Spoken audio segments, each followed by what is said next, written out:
annual congressional briefing with the Asian Pacific American Institute for Congressional Studies.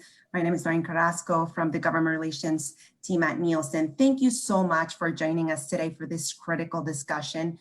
We are very excited to incorporate not only Nielsen's insights about Asian American consumers, but also reiterate the importance of the 2020 census.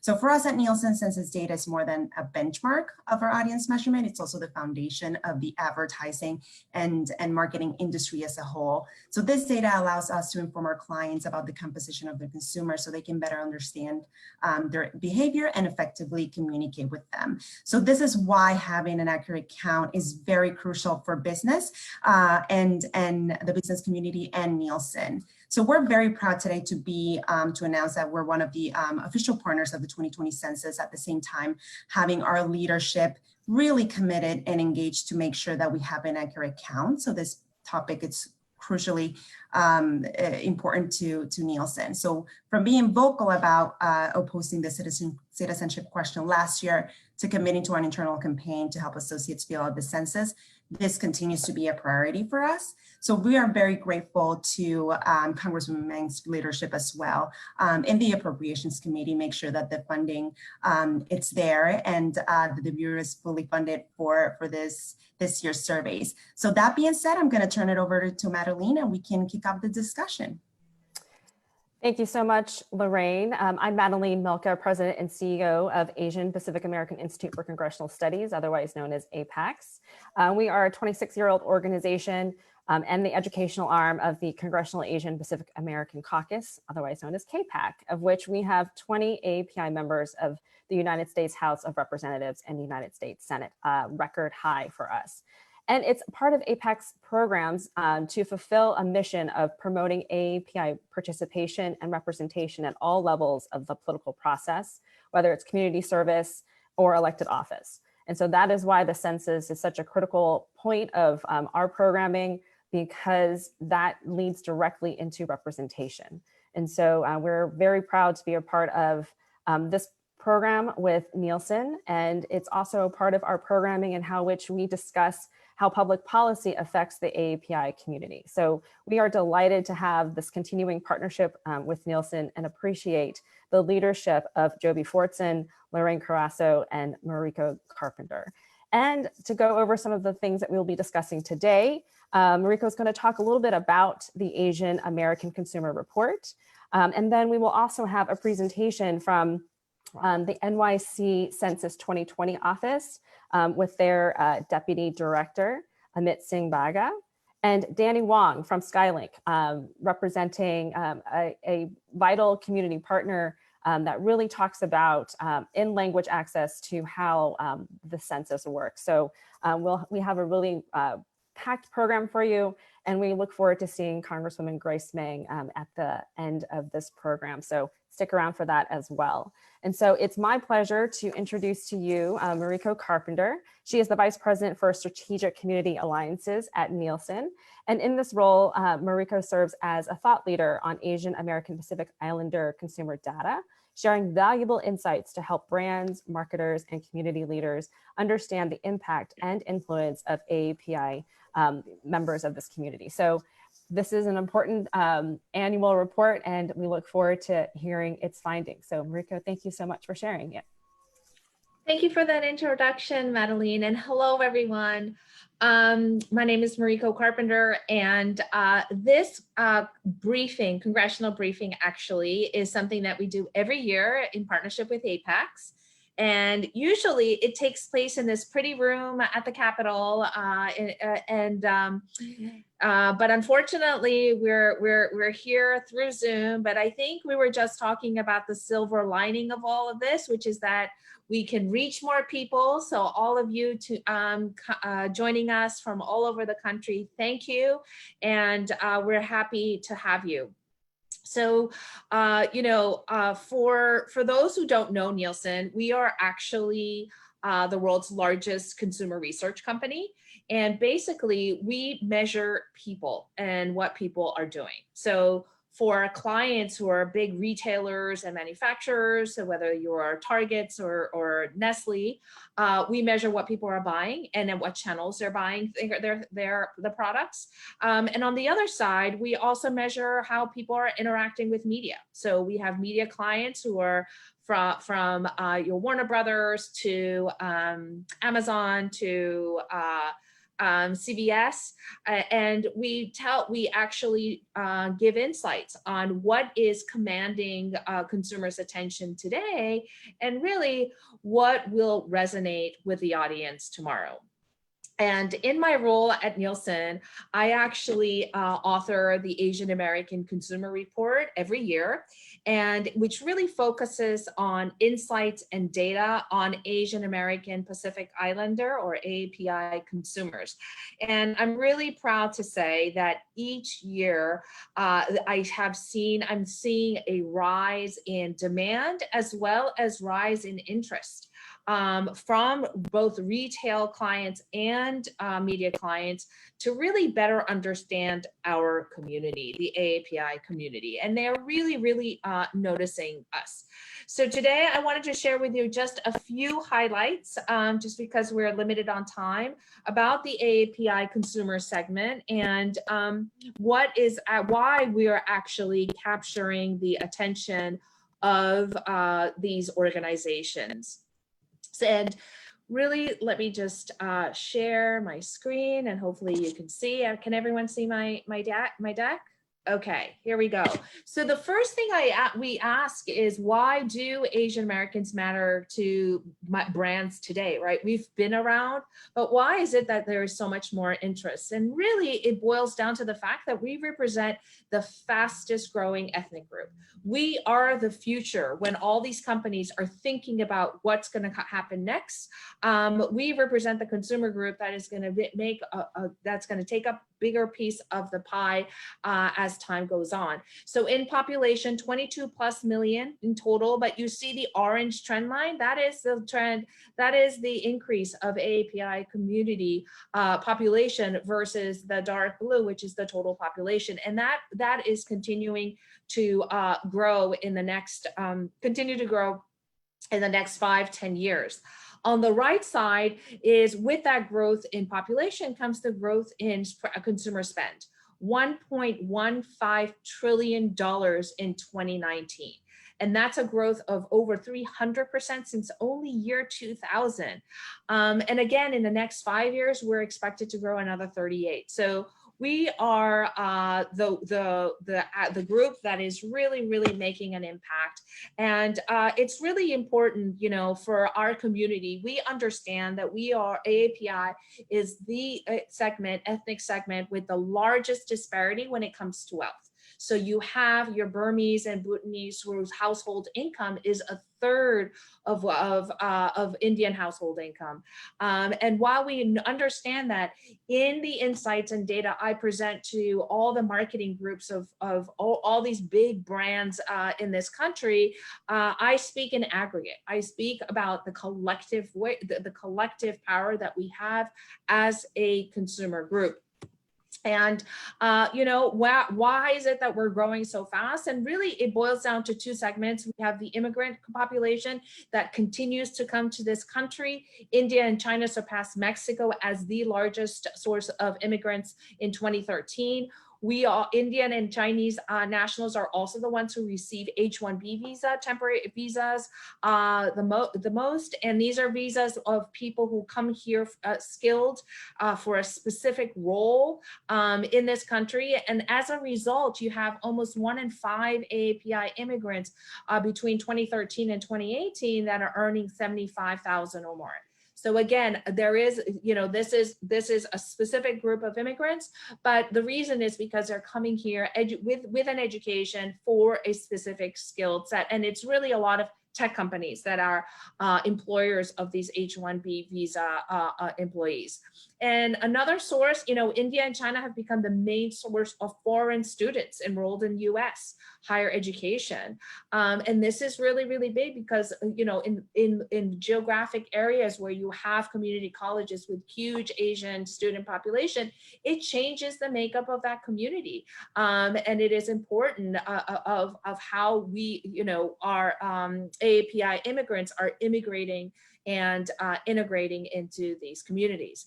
On the other side, we have a huge increase in US-born AAPIs. 86% of AAPI under the age of 18 are actually US-born. And different from perhaps their parents or their grandparents who are recent immigrants, they have a strong understanding of the privilege and the responsibility that comes with being an American, right? American citizen. And what we are starting to see is that these AAPI, US-born AAPIs are really diversifying the professions and helping with AAPI representation in professions that are as diverse as entertainment, in science, in fashion, areas that perhaps we were not, well represented in the past, but because they've grown up in the education system here, they have a network. It is much, much easier for AAPIs who are US born to go into some of these professions that require a built-in network themselves. And so, what we are starting to see is we are a community that is evolving because of this US born and the foreign born. And we're seeing what we're calling the rise of the Asian American consciousness. We are supporting one another. Growing up, I identified myself as Japanese American and never as an Asian American, just because it wasn't really as apparent on what it means to be an Asian American. Today, that's changed.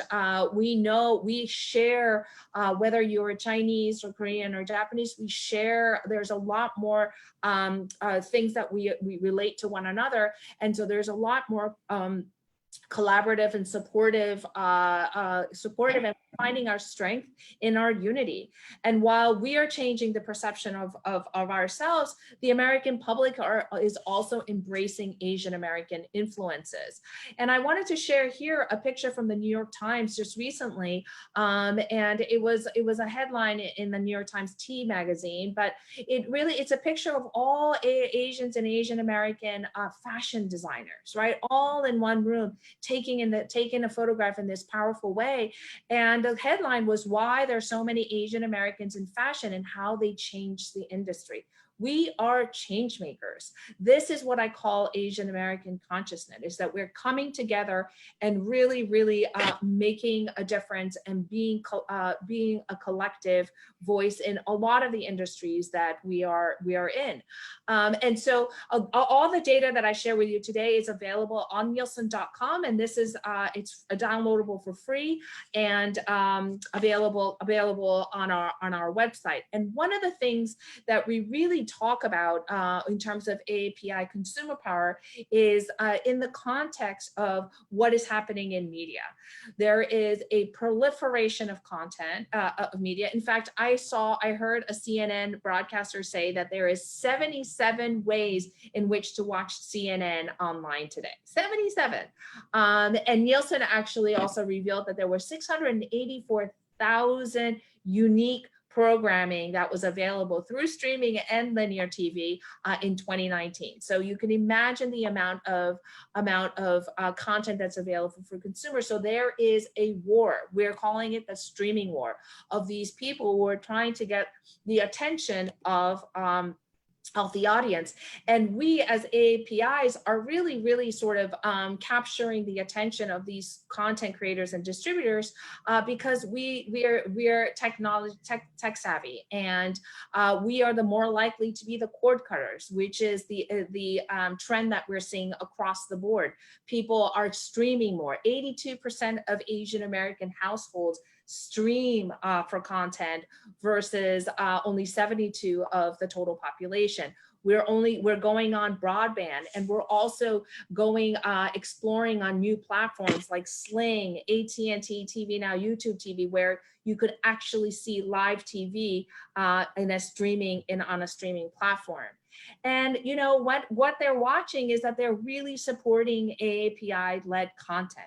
So here are programming from Netflix that are backed by AAPI, produced by AAPIs, and AAPI viewers are actually tuning in, right? 120% more for Ugly Delicious, which is an amazing, I love that series. But especially like comedy too, Joe Coy, Ronnie Chang, Ken Jeong, everybody. Comedy is one of those things where you relate most with people who are like you. So they're watching comedy. Patriot Act with Hassan Minhaj. I love that AAPIs are tuning in, but I love it that Netflix continues to produce his show, because he is the one who actually is telling the American public about, talking about Indian elections, right? Talking about all these cultural things that are important to our community and introducing them to all of America.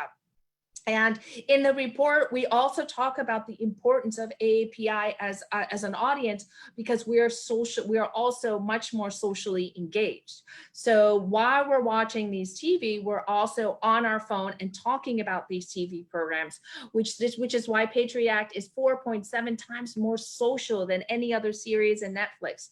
You have The Warrior on Cinemax as the #1 social show. You have, Awkwafina is Nora from Queens. Awkwafina and BD Wong, not DB Wong, but BD Wong, they're both top talents when it comes to social. And that really, really is important for content creators, because what happens is when APIs are there and they're talking about the show that they love on social, what it does is it increases the video popularity score. And these scores are what actually feeds the algorithms that show the recommendations. So when you go into Netflix, you always look to see all the shows that are recommended to you. A lot of that, there's a huge algorithm behind what gets promoted there, but one of which is video popularity score, right? Which includes social engagement. So from a content creator, they want audiences like APIs, like us, because we help to actually popularize a lot of these TV shows and content, because we are super engaged on social media as well. We also talk about in the report that Asian Americans are really deeply engaging with the news. This is an important aspect, because this tells us that AAPI cares about what is happening. This is why you guys are logging in today. This is why APAX is so strong, right? Is that we do care about what's happening in the community. We do care about what's going on in the country, and it shows patriotism. It also shows that, our opinions are formed by the news, by the media, right? And when COVID-19 hit, Nielsen really went into a lot of research on viewing during COVID, and we saw that Asian Americans tuned into the news a lot more, 27% more during COVID-19, right, when it hit. And some of that is also because of the anti-Asian racism that we were starting to see. So people were tuning in to stay abreast of that. But also, AAPIs knew the gravity of the situation a lot earlier than the total population, because of our connection with China and our connection with Asia. So that might have all contributed, but the reality is that this is where we are tuning in and we are engaging with the news. And in terms of how they're consuming that news, it's again through the internet, because that's where they are. That is their choice of platform, right? So you see that Asian Americans over-index on all types of news, but they're also getting news on streaming radio, on social media, and on podcasts. So again, through all the channels that they like, they are consuming the news. And there's other marketing. We also talk about e-gaming, where Asian Americans are really, really paving the way in that category, which is grabbing attention of marketers. But a big part of the report that we talk about is like, oftentimes a lot of companies say, well, you know, Asian Americans are so diverse. How do I reach Asian Americans? You know, I don't have staff who speaks, you know, Chinese. Well, what we say is that it really starts with understanding us as a community, right? Understanding our heritage, understanding what worries us, understanding the importance of family. Then you look at the data, right? What it is, what brands interest us, what needs we have from a data perspective. And then you explore all the different types of content and platforms that you can tap into to really engage with our consumers. And it was not long ago that you didn't have, you know, a media like Nextstar, right? You have the Juggernaut, which is dedicated just for South Asian stories. You know, you have social media influencers that have millions of followers. And so you look at that, and then you also look to see the in language, right? On top of that, you could really get deeply engaged with our community through in-language media, and which is why I'm so happy that Danny is here from Skylink, because they really, really are our connection to the AAPI community. That all sort of marketers, that I really emphasize marketers to really think through when they want to authentically reach Asian Americans. And, you know, when people say, I don't really understand Asian Americans, or I don't, you know, it's really no surprise if you look at the history of Asian American represented in media. For a long time, we were represented in this weird way. You know, we were like the weirdo, or we were the martial artist, right? We were just sort of like characters of other people's narrative. And it was really at the turn of the century when Asian AAPI voices, our authentic voices, really came to light. You know, Harold and Kumar is a big one.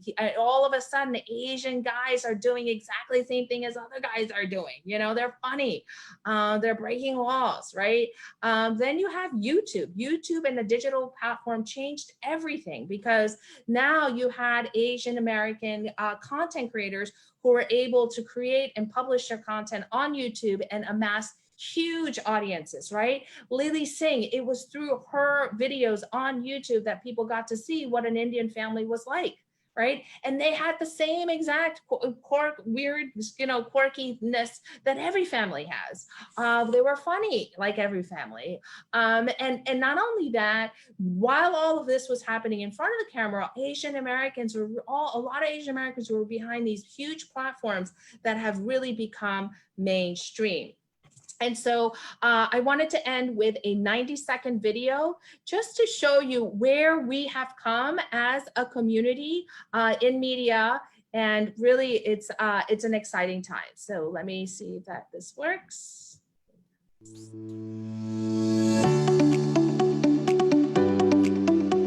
is great. Thank you. If anything, if I fall upon hard times, we can sell this. So that's good. What's up, Soul Cycle White Harlem? Really? Yeah. Well, we can't wait. And the Oscar goes to Parasite.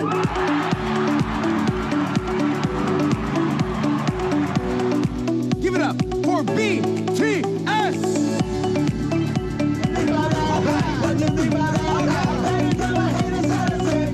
First, let me say, America, it's great to be back on the debate stage. Provide opportunities to be equal. He is the first Korean American to be assigned to the space station and moon missions.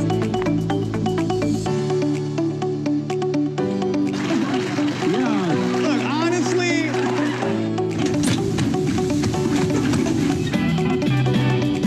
I never told you. I'm Hawk's girl. Hey, hold up. $10 for 3 pages. I'm only 2. Yeah, I know.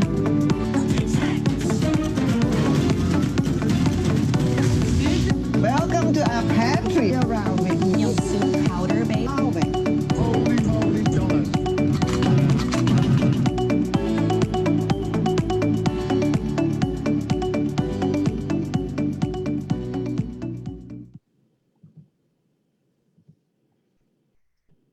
So really, this is all exciting. This was only in the last year since I was here with APAC. So really in terms of representation and AAPI capturing the spotlight, it's been really, really an exciting time for us. We're definitely seeing the impact of AAPIs in the cultural landscape.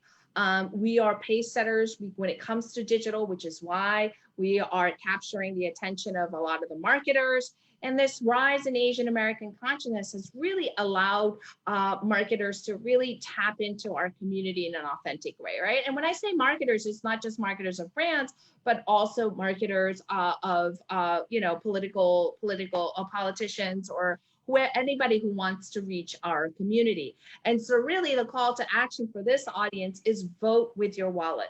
Look to see who is sponsoring this type of work, APACs, right? Who is the ones that are showing up in your community, in our communities? Amplify the AAPI voices on social media when you hear or see a news item of the AAPI that is really having success. Share it, tag it, right? Forward it. All of that really, really helps. And at the end of the day, this is a huge year where we have to fill out the census and we have to vote. So thank you very much for your time. And like I said, all of the data is available on Nielsen.com, and feel free to reach out to me if you have any additional questions on when it comes to API data and insights. Thank you. Thank you very much for sharing that insightful information. I think, every year I go back to it and I always take a deeper look into what you've shared when I download the information, and it's so helpful to understand how things change and evolve. So thank you so much for keeping us updated on this information.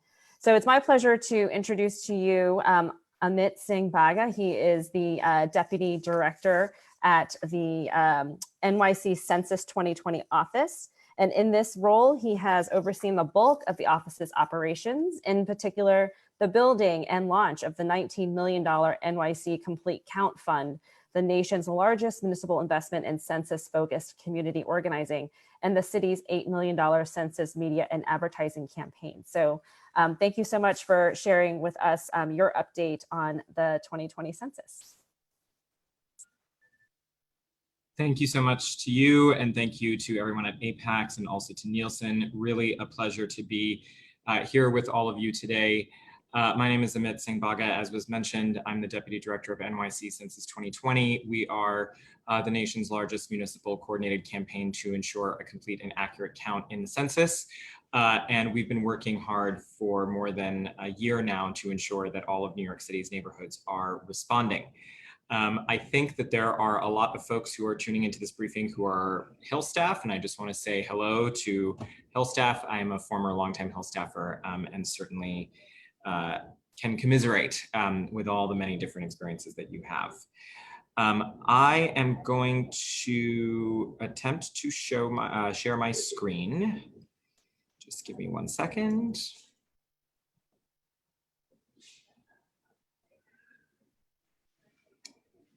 I'm just going back to the first slide here. Okay, here we go. All right, hope everyone can see the screen. So as everyone knows, obviously we are in the throes of the 2020 census this year. Incredibly important exercise for our entire nation, but certainly immigrant communities, Black and Brown communities that have historically been undercounted by the census. The census, as we know collectively, is really about money, it's about power, and it's about respect. And participating in the census is the only way that our communities can ensure that we can actually obtain the money, power, and respect that are rightfully ours. Obviously, when it comes to money, every single year, the federal government allocates approximately $1.5 trillion in federal funds for education, for healthcare, for housing, transportation, job training services, and more across the 50 states, all based on census dollars. And of course, as we know, an issue that is very important now, always has been, but certainly is becoming more and more important for Asian American communities as we fight for additional representation. The number of seats that every single state is allotted in Congress are based on census figures, and local and state district lines are also drawn based on census figures. So this is also a very important issue in states and in cities that have large Asian American populations. And finally, respect. The census is really the primary way in which all of us can really be seen and be heard and be counted. If we don't participate in the census, all of those who are making decisions based on census figures, everyone from the federal government to the state government to local governments, and to, for example, Nielsen's media clients and other corporate clients are not able to make decisions with complete and accurate information. And this certainly can lead to a whole variety of challenges. And so it's really important that all of our communities to really be seen, to be heard, to be counted, participate in the census. Going to skip to the next slide here. So I just want to briefly spend a minute to touch on some facts and myths about the 2020 census. I think everyone who's probably tuned in today is fairly familiar with it. There are no questions about immigration or citizenship this year, despite many attempts to add this question to the census. New York City, along with many of its state and city and nonprofit partners, was able to successfully defeat the attempted inclusion of this question at the Supreme Court. There are no questions about income, credit, or bank account information, Social Security or taxpayer ID information, political affiliation, etc.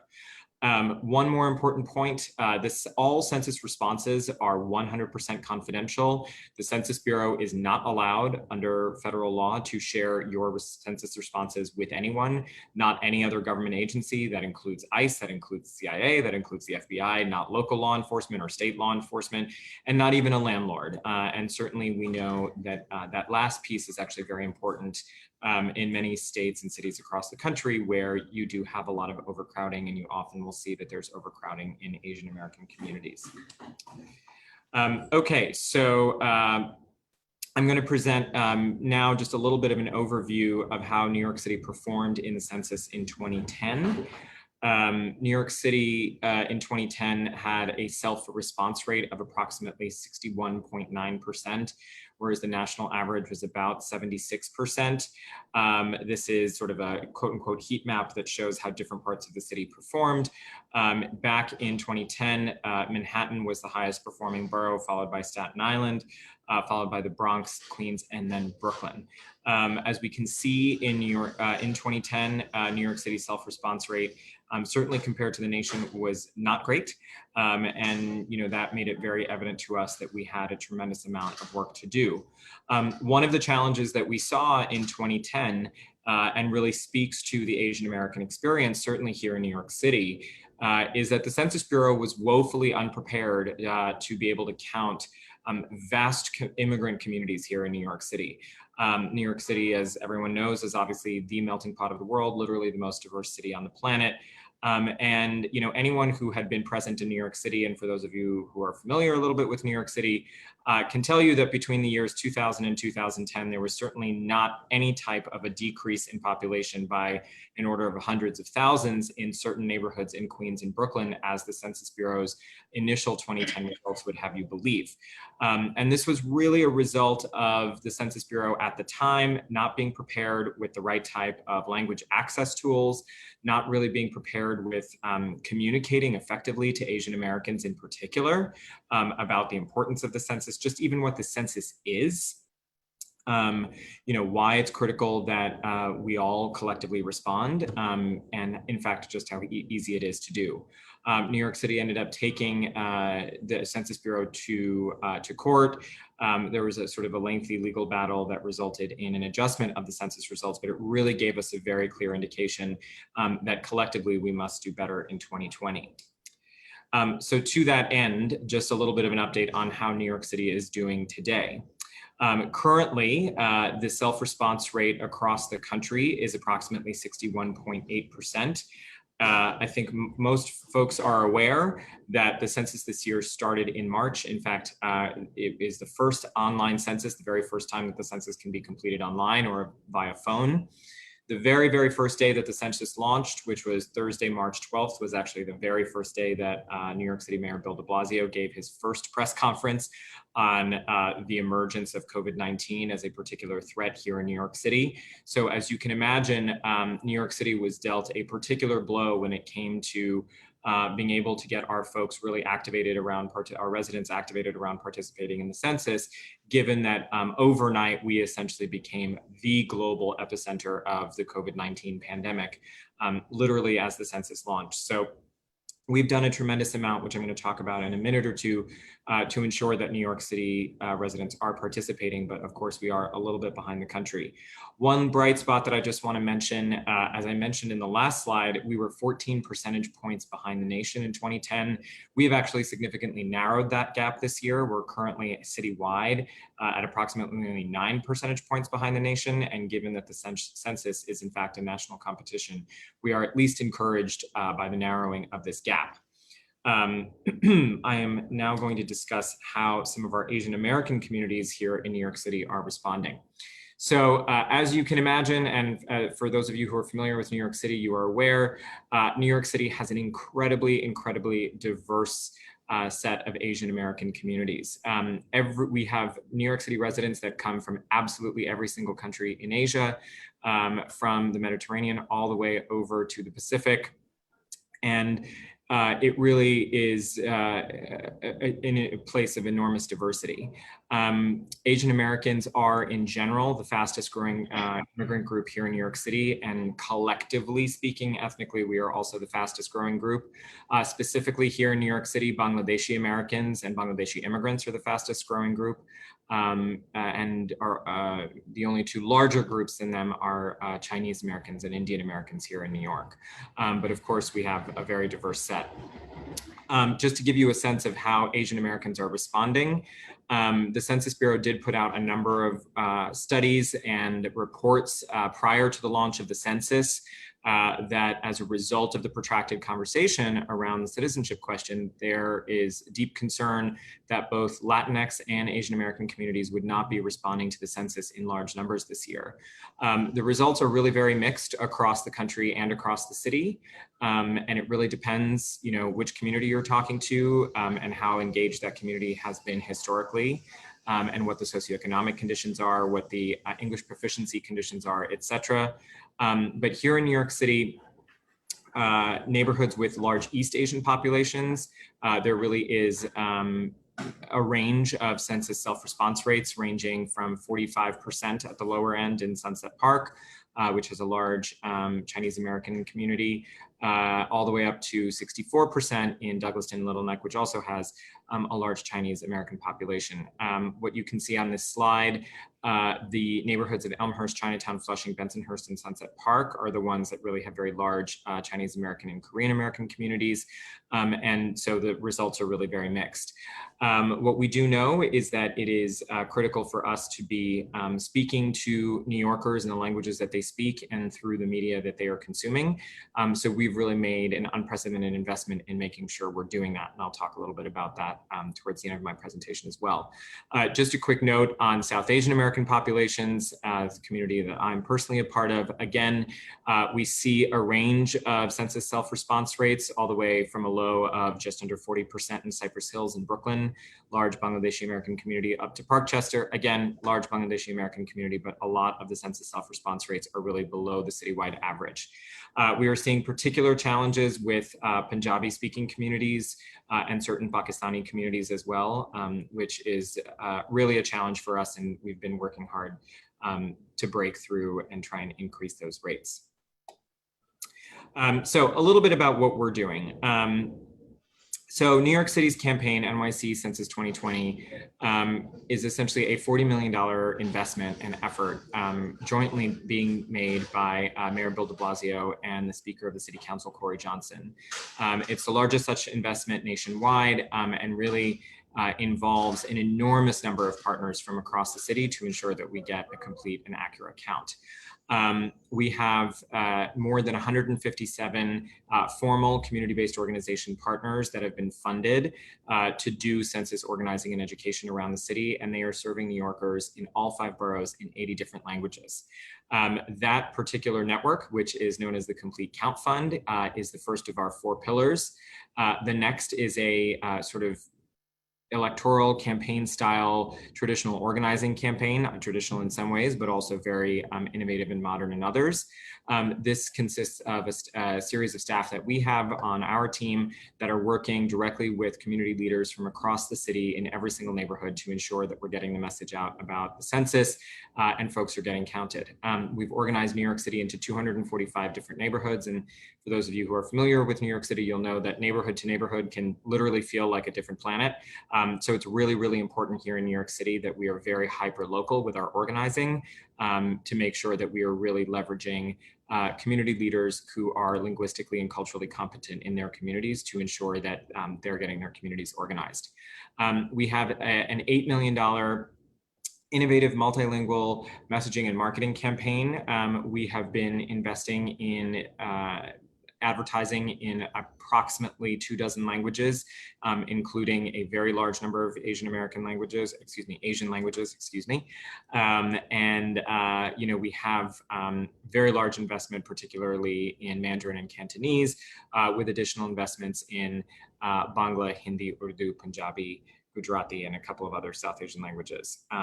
Vietnamese and Korean are 2 key priorities as well. This campaign covers television, it covers radio, it covers social media, it covers other forms of digital media, including a lot of streaming. Streaming was mentioned a lot by Mariko in her presentation. We definitely know that Asian Americans are consumers of streaming media, and so that's another place where we've made sure to make a key investment. And then lastly, here in New York City, we have the benefit of our campaign being housed within city government, which means we have direct access to the 89 mayoral agencies, collectively employing more than 330,000 people, directly servicing more than 3 million New Yorkers every single day. So we've really been able to rely on our agency partners, you know, folks who are providing social services, the school system, you know, folks who are providing business services to really help share the message of the census. I'll talk briefly about our neighborhood response teams. So here in New York City, there are 3 key areas of the city where we've seen that the census self-response rates are particularly low and far behind the city average. One set of neighborhoods where this is the case is Richmond Hill Ozone Park in Southeast Queens. This neighborhood collectively is very heavily Punjabi and Bangla speaking. So these are immigrant groups from India and Bangladesh. We have found that it is a particular challenge to get census responses in these neighborhoods.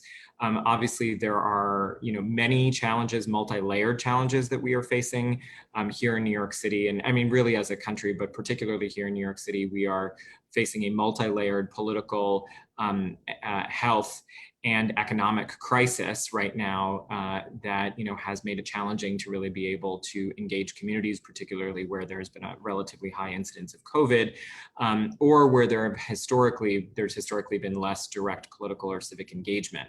Obviously, communities that have high rates of folks who are undocumented have been afraid to engage with government or seek government services. So we've relied very heavily on our nonprofit and community partners to really do a lot of the census education and organizing on our behalf. But this is really an area of focus for us. So what we've done is we've brought together faith leaders, community leaders, elected officials, food pantries, direct social service providers, free legal services providers to, on a day-to-day basis, try and engage New Yorkers directly in person wherever possible, obviously a challenge during COVID, and virtually wherever possible to really convey the importance of the census and actually help get folks counted. We wanted to share just a couple of examples of some of our campaigns that we have run that have really been focused on different Asian American communities. We've run approximately 15 different campaigns over the last year, so I'll just show you examples of a few. The first campaign that you see here on the left which is in simplified Chinese, translates to essentially roughly college students and seniors. We ran a campaign that really focused on the idea that participating in the census is for everyone, and juxtaposed two examples of people who might be seen as, opposites. So college students and seniors, documented and undocumented, citizens and non-citizens, owners and renters, on the lease and not on the lease, et cetera, et cetera. So this is one example of that. We did a whole nother campaign that was focused on Asian American Pacific Islander Heritage Month, which you also see here. The next two are examples of a campaign that ran in Korean that essentially asks a question about, well, do you want more money for schools? This is a social media campaign that was accompanied by more text in the actual posting, which kind of conveyed the message more holistically. And you have a similar example of a Punjabi language campaign here as well. We've tried really hard to also reach New Yorkers where they are and, really think through the psychology of what might prevent New York City's different communities from participating in a campaign, participating in the census, And so the campaign that you see on the left, which is in Bangla, really is very much highlighted on folks who are living in basement apartments here in New York City. By and large, I would say the majority of basement apartments in multifamily homes here in New York City, while they may have been constructed legally at some point in time, are not actual legal residences, but really are lived in by Asian American communities in very, very high numbers. Bangladeshis, Pakistanis, Indians, Chinese Americans really do occupy a lot of basement units.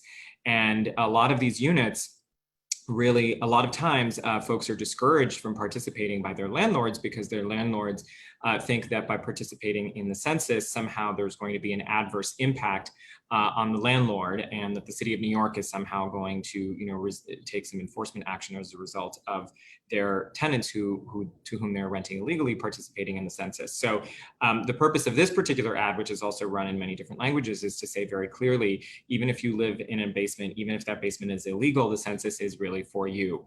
The census is completely confidential and no harm can come to you or your landlord as a result of participation. The last little example here is just a little play on a message that is seen very ubiquitously on the back of commercial lorries and trucks in Pakistan, India, and Bangladesh. And it's just sort of a reminder for folks to fill out the census. One of the things that we have seen, particularly in this time here in New York City, when we've had obviously overnight a significant increase in unemployment, is that there is a real need that folks are having in terms of food security or food insecurity. And so we've been able to partner with Seamless to offer 10 $1,000 gift cards to New Yorkers as an incentive, New Yorkers who complete the census. So we've set up a contest by which we've done a lot of promotion of this. And really we're focused on ensuring that we are promoting this contest in largely immigrant communities and Black communities where we know the need has been rising to ensure that folks are participating and potentially have the ability to help themselves and their families at this challenging time. I will simply say one of the things that we would really appreciate, for everyone who has been participating today is really helping, for those of you who are Asian American and for those of you who have direct connections to Asian American communities, is really helping to spread the message about the critical importance of the census in terms of being able to obtain the money, the power, and the respect that is rightfully ours. If we don't show up in the census rolls, we are going to find that it's going to be very challenging for us to be fully represented, both in the economy as well as in government. And so it really is critical that as Asian Americans, we all participate in the census, and so that we can really be seen as the fullness of our community in the fabric of American life. Thank you.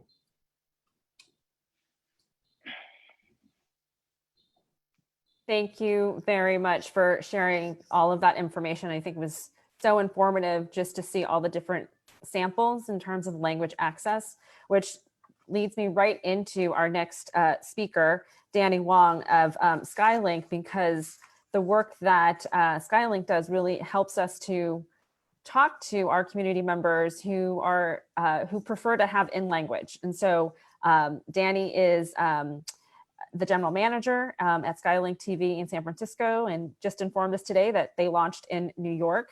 And so we're excited to have him talk a little bit about the work that they're doing in reference to getting more of our folks to fill out the census. So Danny, thank you so much. Thank you. Thank you for having me.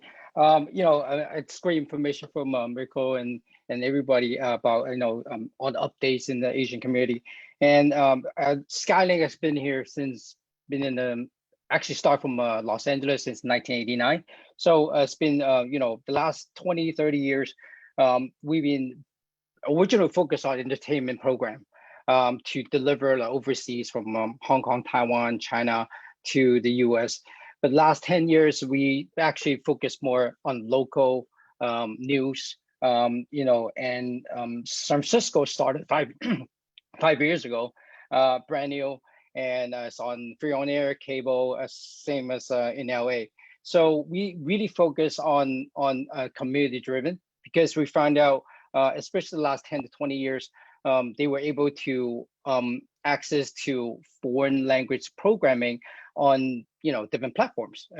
So we really focus on local news and local communities. And as me and then I've been worked with the media, Asian media, Chinese media since 1998. So I learned a lot. As an immigrant, came in when I was a teenager. I learned a lot. How we different than the in the general market, as well as there's actually portion of the Asian community is a little different than what people think, because and I was looking before I do some homework, and I was looking at some of the numbers, and actually 30% of the Asian immigrants have lived in the US less than 10 years. So if we're going to talk about census, the last 10 years, actually they never experienced that census before, and they never learned census from 2010 or before that. So they need definitely a lot of more education than just to say, hey, this now is the time to fill up the census. And of course, the language barrier is one big one of the big obstacle through this. And you'll be surprised that you think that, okay, it's only the 10 years, but we found out, actually, we talking to a lot of community leaders and working with some of the surveys. Actually, the first generation Asian American, Chinese American, actually we won't do a Chinese American, that born in the 80s and 90s, actually they have lack of information about census as well, because the parents came here, before Chinese Asian American came here, they really focused on work hard for the family, and they really didn't look into census, and also they were not educated back then, because there was lacking of Asian or Chinese media, and also lacking of funding to tell them the importance of the importance of census. So what happened now is the first generation that they're probably now is teenager in the 20s and finished college, and then we asked them, is actually say, hey, you know what? Do you know what is about census? They said, well, not really, because the parents never taught them about census. So to looking at that is we trying to educate more than just that last 10 years, and more than actually 20 or 30 years. So what have we've been done in the look at all this is like, we at the beginning we found out just having the TV spots, commercial spots talk about census is not enough. So in the last, I would say, just in the last 3 months, 4 months, actually we roll out almost 70 editorial contents that related to census, and then we stories. We try to explain what the census is really about, how important all those information on TV, and also on social media, on Facebook. And one thing that I found out is just in the last 3 months, because there's a lot of information that came into social media and new media is a little different than the general market, or actually locally. The reason why is because they're able to access to different social media like WeChat, Facebooks, that they're able to get information from overseas, or actually some of the information are mislead because COVID-19, because all those information. So we work really hard and to work with the city, work with the government, work with the community leaders, and to deliver the right message. And part of the message that I found is regarding census is they had a misleading information about, don't fear of census because your information will be used as a COVID-19 where all the agents located. So that was a false information. And we in our editorial team, we work with a lot of community leaders and then basically roll out the correct information. That's very, very important, because in the past 28 days, I can look at my Facebook information. Actually, our Nielsen number went higher, and especially during the daytime because everybody stay home nowadays. And also, we look at our Facebook. So I'm just looking at the latest data. Actually, we reached about 26 million people just on Facebook the last 28 days. And at one point, it was 3.8 million. And before the pandemic, it's average 1 to 1.5 million. And video views over 4 million actually right now. And the post engagement, that's what most important I want to talk about here, is 1 million engagement just the last 28 days. And one post was 1.5 million, actually was last month. And what that means is actually Asian, Chinese, they're trying to find a portal to speak up, to talk about and connect it with other Asians. And they try to find out, what, to try to get, share the information, talk about what happened now. So, so what I see is that's why it's so important, the data, because I was always looking at the different data because that's why part of that, because we joined Nielsen, because we want to know more and we want to share our TV data with Nielsen as well. I mean, it's not easy. I mean, the last 2 years we back and forth talk about, Asians not just don't know what the importance of the data and didn't want to be counted, and also like Nielsen trying to get more Asian or Chinese to get into the meter. And they have a hard time. They probably receive the letter and be part of it. They say, I don't care. I just want to work, school, and get my family. So they don't want to talk about it. But the last 10 years is different because, they actually see a lot more right now. So they want to be part of the community. So, I really want to, and one thing that we want to talk about is working not just Skylink TV, because before media will work alone. Asian media, we work alone because I won't blame Asian. It's kind of confused because we have so many language. Within the language, there's another dialogue. So we have over different type of language. But now we actually work with another media, like some of the newspapers and some actually another TV stations work together on delivering messages. And that way, less confusion out there. So I think to kind of, I'm not going to keep it short on this, is, I think we work in the next month or two. I think it will be, I think around this time last year is basically a door-to-door response right now. So we have to consider one thing is, what we found out, we worked with PG&E before, is for them to open the door and answer your questions is really, really, really hard in Asian or Chinese community because they're afraid to open the door to someone that they don't know. So, and that needs more education, or not, that needs more information on that as well. So I think that's it. I mean, that's my information that I have right now for Chinese Asian media. Thank you so much, Danny, for sharing that with us. We are really honored today to have Congresswoman Grace Meng joining us. And so we're changing a little bit of our program just so that we can give her a chance to provide remarks. And then we're going to ask the panelists to stay so that we can do some Q&A. And so just want to introduce Congresswoman Meng, who is serving her 4th term in the U.S. House of Representatives. She represents the 6th Congressional District of New York. And she's the first Asian American member of Congress from New York State and the only Congress member of Asian descent in the entire Northeast. Grace is a member of the House Appropriations Committee and its subcommittees on state and foreign operations and commerce, justice, science, and related agencies. And she is also first vice chair of KPAC. So please welcome Congresswoman Meng. Thank you, Madeline, for allowing me to change up the schedule a little bit.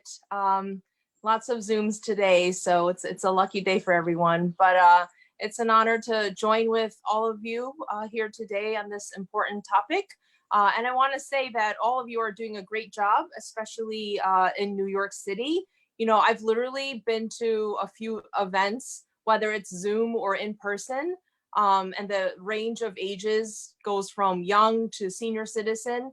And I'll have constituents shout out to me, "You forgot to mention the census." So I just see that as a mark of success of the education that our deputy director was talking about, and Danny were talking about as well.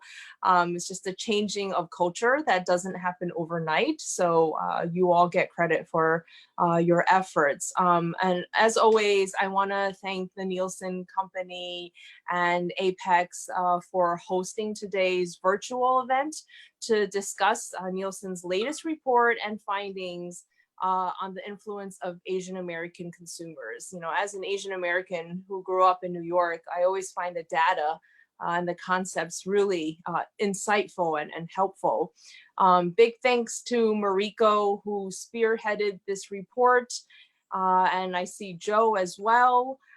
Thanks, Joe. And of course, to Madeline and your whole team for your steadfast leadership, which has really been very comforting during this coronavirus time where we can't see you all in person, but there's still been lots of opportunities to gather and actually meet up with and meet new people even from around the country. So thank you all for your work on the 2020 census, and once again, working to highlight the importance of API participation. I'm super proud to represent one of the country's most diverse congressional districts, where many of my constituents are part of the API community, and you're all welcome to come sample our food anytime. And as we all know, APIs are the fastest growing population in the US, and our community is becoming an increasingly powerful and visible force in all aspects of American life. I know that you've heard from today's briefing, this report, which demonstrates how Asian Americans are influential consumers and a presence and a voice in mainstream culture. Asian Americans are attracting attention from businesses with our increasing purchasing power, but our influence extends even beyond the wallet. As the report states, we have a voice that can be heard. We've seen the API community increasingly represented in media and politics, from movies with majority Asian American casts to the record number of API members in this Congress, and hopefully next. Our voices are being heard. We have to build on this momentum and continue to ensure that the API community is represented through the census. As businesses and media begin recognizing the increasing presence of the API community, our government must do the same. We have to demand an accurate representation from the census. We must gain a voice at the table to better fight for our communities. And to do that, the best way to do that is to continue our work together to drive up API participation in the census. And did you know that only 55%, I'm told, 55% of APIs say that they intend on completing the census. 55%, and for Asian parents, that is way below an Asian F. So data from the decennial census is used from everything the government does, from how we determine the distribution of congressional seats to how we allocate literally billions of dollars in federal resources that goes right into fixing roads and funding our schools and hospitals. And especially during this coronavirus pandemic, people here in New York and especially in Queens witnessed firsthand how we might have fared better if we had sufficient resources and more resources. So as Madeline mentioned, I do sit on the subcommittee that is responsible for funding the Census Bureau, CJS, and I've made it a priority of mine to make sure that efforts are made to reach out to our hardest to count communities, which includes immigrant communities. Since early 2018, I've been helping to lead the charge in Congress against the inclusion of the citizenship question that was talked about a lot. It started at a hearing where I got to question Commerce Secretary Wilbur Ross about his communication with the White House on adding the citizenship question. That feels like a long time ago. Nearly a year ago, after the Supreme Court's ruling, the Trump administration abandoned, finally, its crusade to add that question, which was really meant to depress response rates in our immigrant communities. But we still have a lot of work to do, even though we celebrated that omission. We need to continue to fight any misinformation about the census. We also need to account for the current COVID-19 public health emergency, which I think Danny mentioned. It's incredibly hard for us to be able to knock on doors and get people to fill out the forms. So to limit COVID-19 exposure by social distancing, the Census Bureau has had to adjust its field operations, as you know, pushing back survey deadlines. Now it's at the end of October, and suspending or scaling back door-to-door knockers to those who haven't completed their self-response surveys. So unlike previous decennial censuses, we are relying on self-responses. As of Thursday, June 25th, the national self-response rate is at 61.7%. And I want to say that people are not used to this, but we just had an election here in New York City, and the rates that people have been responding by mail have been much higher than expected. And for once, I want to say Queens leads the pack in its response rate. So if we can do it with the paper ballots, I promise you the census is even easier than the election ballot was. I couldn't even find my own name, but that's a whole nother story. So we can do this, guys. You know, we all have a critical role of making sure we get a complete and accurate count to accurately represent the needs of our growing communities. So, you know, I can't emphasize this enough. Any mistake that we make is a 10-year mistake. There are no do-overs with the census. So once again, I just wanted to thank everyone for this opportunity. Thank you for your efforts day in and day out on this. And let's make sure that we continue to get the word out. You are succeeding. We just have to keep plugging away. So good job, everyone. Thank you, Congresswoman, for your remarks. And Deputy Director Baga just mentioned that your area is at 55%. Is that correct, Deputy Director? So you're getting there too. So any suggested recommendations for people on the call to bring back advice to their communities to fill out the census? From you, Congresswoman Meng. So I think that, you know, many of our groups and our leaders have spent the bulk of, I guess, the past year, especially before the pandemic, talking about it. You've all shown up at local everyday events, have had in-language marketing materials, which I think is super crucial. I think what we've been trying to do is just, you know, the education works. It seems kind of redundant, especially to leaders like yourselves who are doing this day in and day out. But as you all know, it might take multiple attempts. You might be reaching out to someone or a group 6 or 7 times, but that they might only hear it one time, right? Out of all those times. So it is super important. I would just say, encourage everyone also on top of that to tell people to start within their home, like as many as we can, you know, start within your home, make sure your families, your neighbors, your coworkers, every single person can have an incredibly impactful network just as individuals.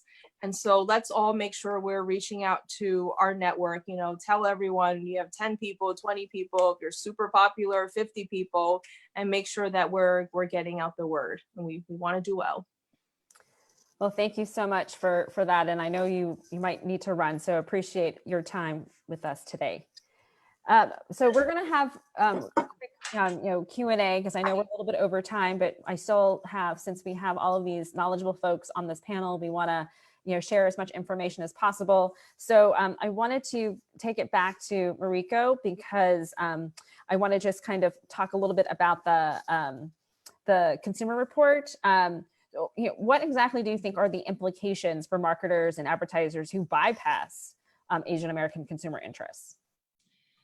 Yeah, that's a really good question. I think that, for any company who wants to be in existence, in the future, who are planning for the future, need to get the Asian American on board as part of their customer base.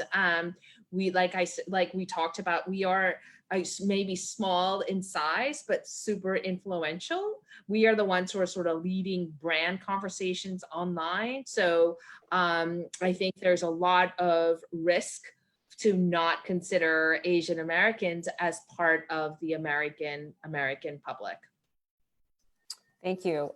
Danny, and especially since, we do see a percentage of our community that has a preference for in language, why is it so important for the Census Bureau and political advertisers, ahead of the 2020 election to invest in language media? Well, I mean, I think the most important is the voice, right? So why now? Why not 10, 20 years ago, or 5, 8 years ago, is because we can see that there's more voices, and because nowadays the immigrant came here, they're more educated, and they actually take when they they work a different role in different, like engineer to more like law, medical field and all that.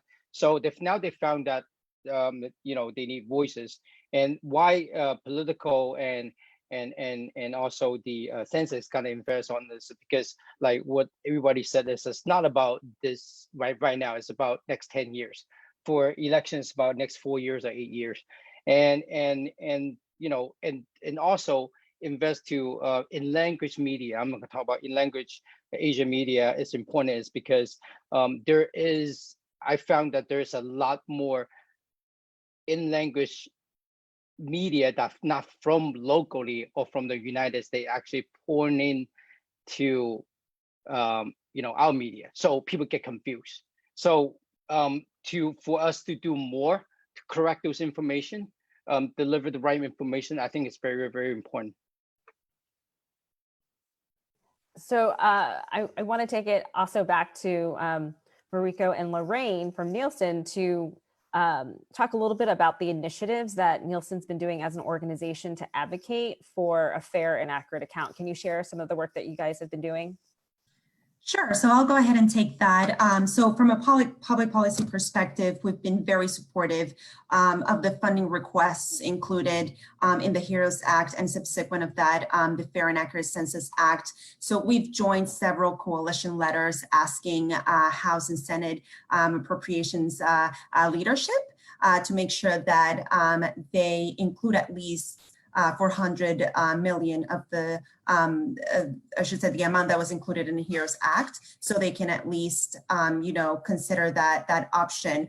From the advocacy side, we've been working really closely, and like I mentioned at the top of the call, this is something that's coming from our leadership with several community organizations to advocate for a fair and accurate count. We're also recruiting, if I should say that, some of our associates internally, and making sure that they have all the information necessary to make sure that their family members or neighbors fill it out. So we came up with what we call Project True Count, which is an internal project for everybody to use census resources and help out the community fill it out. So those are the few things that we've been working on.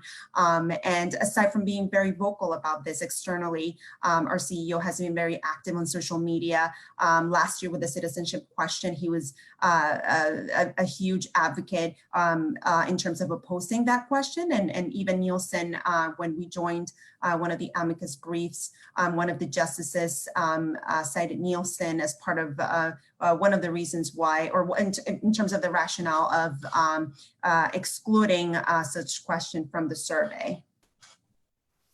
Thank you for all that you're doing in ensuring a fair and accurate count. So I want to leave the last question to Deputy Director Baga, because this is a wonderful opportunity for a call to action, and your last words in regards to any toolkits, anything that people can access to actually help them in encouraging others to fill out the census. Absolutely. Thank you so much. We have a tremendous amount of resources that are available in multiple Asian languages on our website, nyc.gov/census, nyc.gov/census, not too hard to remember. If you just navigate to the resources page, you'll see that we have, I believe, over 25 different languages, resources in 25 different languages there, and you can go download any of the graphics yourself. We also do have specific campaigns and toolkits that we would be happy to share with anyone who participated today. So Madeline, I can work with you offline to see how you can push that out. And that includes sample social media posts that everyone can just put out there, asking your fellow Asian Americans to participate and reminding our fellow Asian Americans of what the census is really about. It's about money, it's about power, and it's about respect. And it is also easy, and it is safe, and it is absolutely for everyone, including all of us. So that's the message we really want out there, and any way we can help you spread it, we'd be happy to. Well, greatly appreciate everyone spending time with us today. Thank you to our audience for participating. We will have this recording on the APAC's Facebook page in the video section. So if you want to share it with others, you can do that as well, and on our YouTube channel. So thank you to Mariko, Danny, Lorraine, Jovi, Congresswoman Meng, and all the staff who participated in today's Zoom. We appreciate all of you, and fill out the census. Thanks so much. Thank you. Thank you.